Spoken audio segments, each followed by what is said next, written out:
things at Riley that we're really passionate about. The first one is technology, for good reason. You know, we've got a great partner in Google, an amazing technology for us to utilise. But we're also really, really passionate about business. So exponential thinking, the best way for us to kind of look at it is, you know, if I was to walk across this stage and I was meant to take a step and it was every kind of meter, I can kind of work out how far I'm going to go.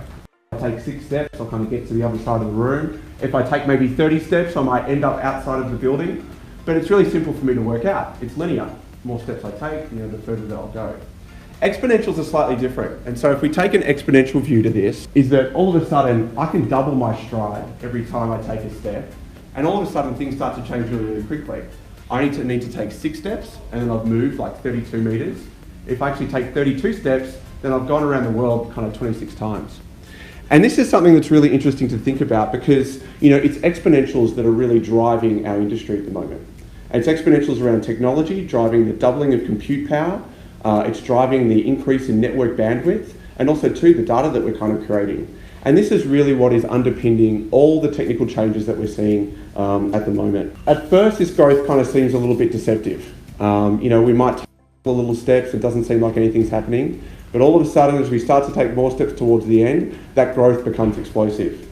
And a good example of this is around compute power. So if we take this example for a second, you know, how long until computers are as powerful as a human brain? So the best way to think of it, the human brain is estimated to be about 10 petaflops worth of power. And if we try and relate that to something that's physical, then we can relate it in volume to the size of Lake Michigan.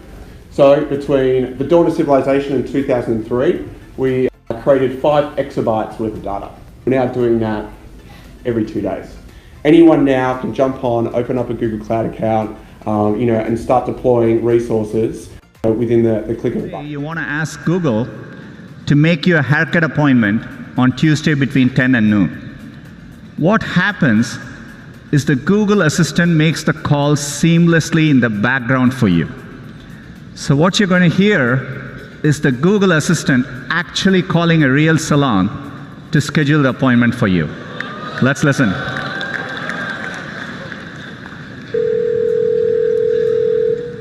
How can I help you? Hi, I'm calling to book a woman's haircut for a client. I'm looking for something on May 3rd. Sure, give me 1 second. Sure, what time are you looking for around? At 12 p.m. We do not have a 12 p.m. available. The closest we have to that is a 1:15. Do you have anything between 10 a.m. and 12 p.m.? Depending on what service she would like. What service is she looking for? Just a woman's haircut for now. Okay, we have a 10 o'clock. 10 a.m. is fine. Okay, what's her first name? The first name is Lisa.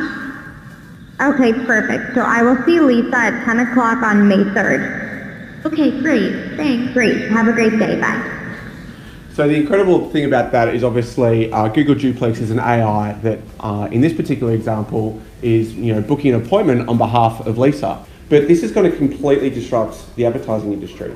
You know, if I take a very, very simple example of toothpaste, you know, you've got very, very large, you know, manufacturers that are out there that are, you know, spending huge amounts of money on TV and print advertising.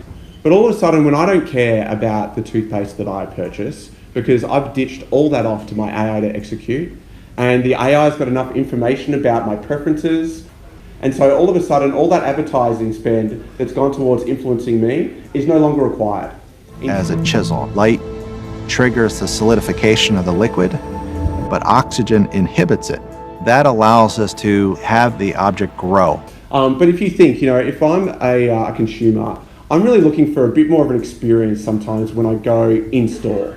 And if I've got the ability to go and visit a store and customize to the exact measurements of my foot or my preferences around the colors and everything that I like, and execute that within store and then have that printed out for me, then that's an incredible experience. I know that, you know, I've used online shopping experiences for like groceries in the past, and I've always got like most of the things that I want, but there's been something that's been thrown in that I really didn't want. And you know, it's kind of like what I ordered, but you know, that kind of ruins the experience for me. You know, I really wanted a particular brand of maybe potato chips. I didn't want another brand to be, you know, put in and substituted. And if we think about optimizing that supply chain even further to enable transparency, then we can think about things again like blockchain. So this is an example of going through from farmer or producer on this left-hand side all the way through to how that is transported, how it's stored in distribution, what happens around manufacturing, out to the retailers and down to the consumers. An example of merchandising. This is an example of robotics, within store.